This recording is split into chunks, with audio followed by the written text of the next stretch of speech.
नमस्कार, दिन भर की बड़ी खबरों में आपका स्वागत है। मैं हूं प्रिया और इस बुलेटिन में हम बात करेंगे जनरल वीके सिंह के पीओके वाले बयान की। साथ ही बात करेंगे प्रियंका गांधी के हिमाचल दौरे की।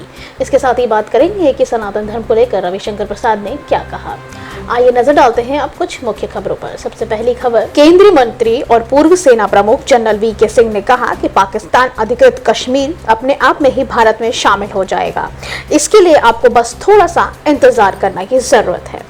दरअसल राजस्थान में एक कार्यक्रम के दौरान जब उनसे पूछा गया कि पीओके में लोग भारत के साथ विलय करने की मांग कर रहे हैं, इस मुद्दे पर बीजेपी का क्या रुख है, इस सवाल के जवाब में उन्होंने पीओके के भारत में विलय होने की बात कही है। जनरल वीके सिंह बीजेपी की परिवर्तन संकल्प यात्रा के सिलसिले में राजस्थान पहुंचे हुए हैं। राजस्थान के दौसा में प्रेस कॉन्फ्रेंस में बीजेपी सांसद और पूर्व सेना प्रमुख जनरल वीके सिंह से पूछा गया कि पीओके में सिया मुस्लिम भारत की सीमा खोलने की बात कर रहे हैं। इस सवाल में पूर्व सेना प्रमुख ने कहा कि पीओके खुद ब खुद भारत में विलय हो जाएगा, आप बस थोड़ा सा इंतजार करिए। जिन लोगों ने कल मांग की है, पीओके के लोगों ने कल मांग की है कि मोदी जी से कि हमको भारत में शामिल किया जाए, बीजेपी का क्या स्टैंड रहेगा? देखिए, पीओके अपने आप भारत के अंदर आएगा, थोड़ा सा इंतजार करिए।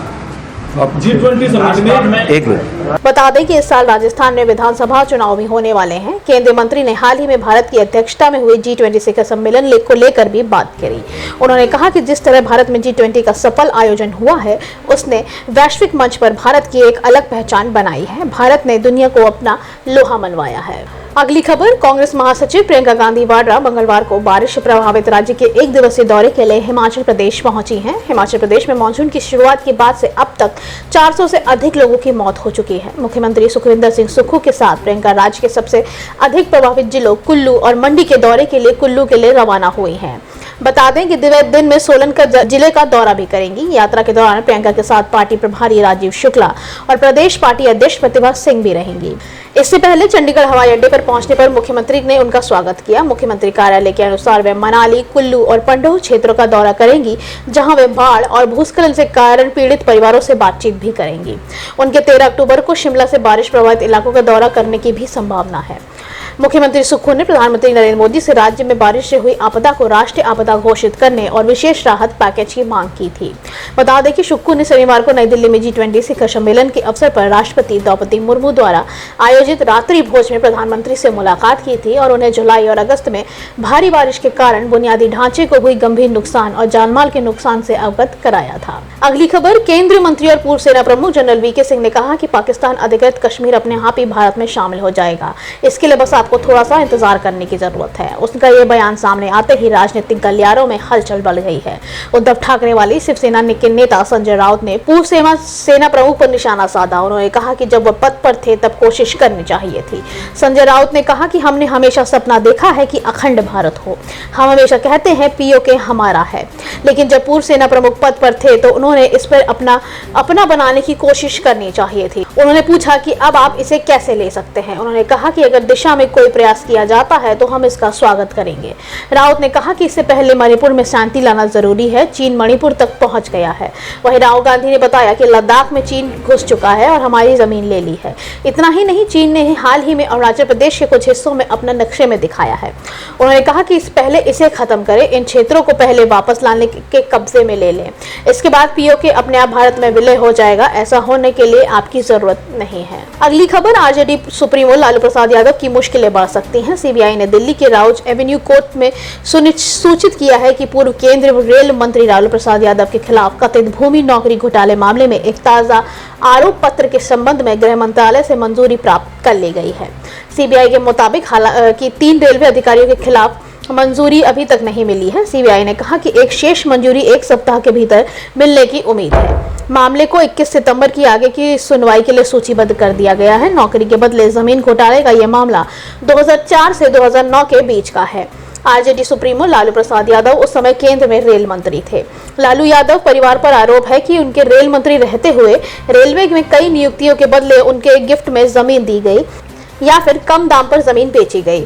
इस केस में सीबीआई लगातार जांच कर रही है। मनी लॉन्ड्रिंग से जुड़े पहलुओं की जांच ईडी कर रही है। इस केस में 10 अक्टूबर को पहली चार्जशीट दाखिल की गई थी, जिस पर संज्ञान लेते हुए कोर्ट ने लालू यादव, मीशा भारती और राबड़ी देवी समेत अन्य आरोपियों को समन जारी किया था।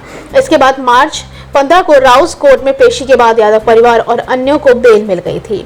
3 जुलाई को सीबीआई ने दूसरी चार्जशीट दाखिल की, जिसमें पहली बार तेजस्वी यादव को आरोपी बनाया गया था। अगली खबर, सनातन धर्म को लेकर चल रहा विवाद लगातार बढ़ता जा रहा है। बीजेपी बार बार इस मुद्दे पर डीएमके पर हमला बोल रही है। इस बार बीजेपी ने सनातन विवाद में कांग्रेस और आरजेडी को भी घेर लिया है। पूर्व कानून मंत्री और बीजेपी सांसद रविशंकर प्रसाद ने कहा कि सनातन को लेकर रोज नए बयान सामने आ रहे हैं। मेरा पहला सवाल ये है कि सोनिया गांधी इस मुद्दे पर चुप क्यों है?